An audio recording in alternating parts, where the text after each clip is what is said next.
برادرها حاصل کرچکه در سفیداد دشت سفیداد میبینیم که چه خیلی گرفتگی است.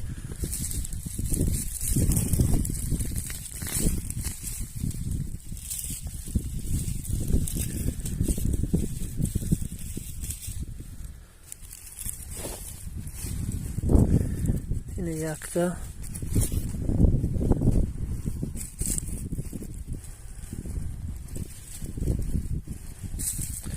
این برادر یش تو گرفته یه خانه دو سه دیگه مایده نه دیگریش هم میبینید. مثال این میشه بینید